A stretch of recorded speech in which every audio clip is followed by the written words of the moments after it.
Hey, it's April the 30th, 2013, and this Sunday we just started back into the Corinthian letters that Paul wrote. We'd already done First Corinthians, and then we went and did two of the minor prophets, Jonah and Micah, and now we are back to Second Corinthians. So I just wanted to make a quick point at the we got into a little bit of historical criticism. You can see the sermon online. I have the PowerPoint or the PDF in there. Um, but I think it's really amazing yet tedious to try to follow Paul as he writes First Corinthians, and at the end of First Corinthians 16, he gives the itinerary about how he's going to come back to Corinth again. Okay, um, uh, for the second time. Yet by the time we get to when Second Corinthians is written, he's already been that second time. And at the end of Second Corinthians 13, you'll find that he's talking about coming a third time, 13:1, 12:14, and in another place he talks about coming a third time. So when you go back to Second Corinthians 1, um, 12 and 15, he wants to come for the second he wanted to come for the second experience of grace, but as you look further in 123 and 2:1, it turns out to be this painful visit. So um, after he wrote First Corinthians, which was actually at least his second letter to them, so it's really Corinthians B, because he refers in First Corinthians to the previous letter he wrote.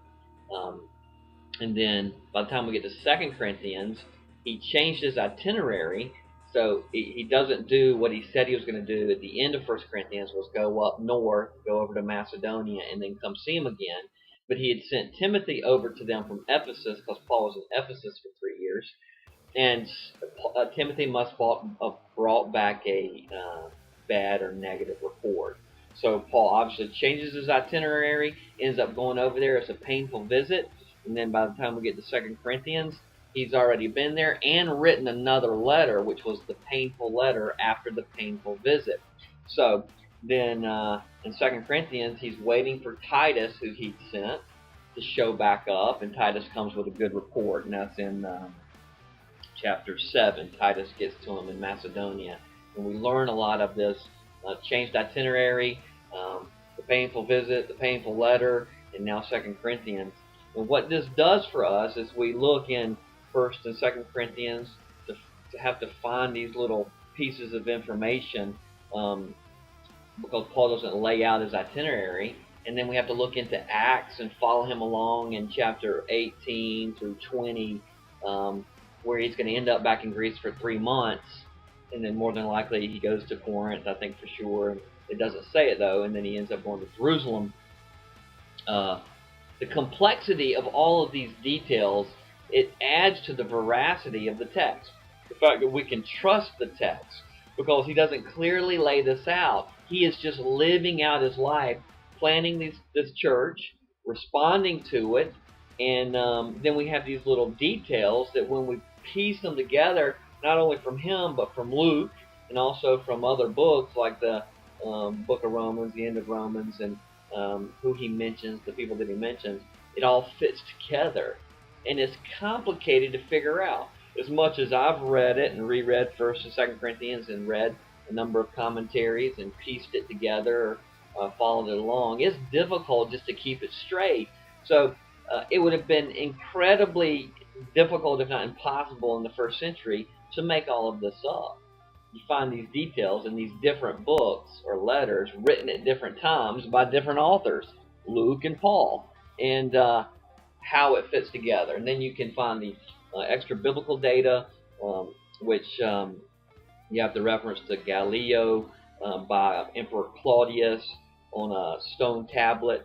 And then you also have a reference, or you find the street paved by Erastus in Corinth, which is probably, more than likely, can't prove it, the Erastus that Paul mentions 3 times or twice, and Luke mentions him once in Acts, who's traveling with Paul out of Corinth, who would have had to have money. Paul calls him the city treasurer.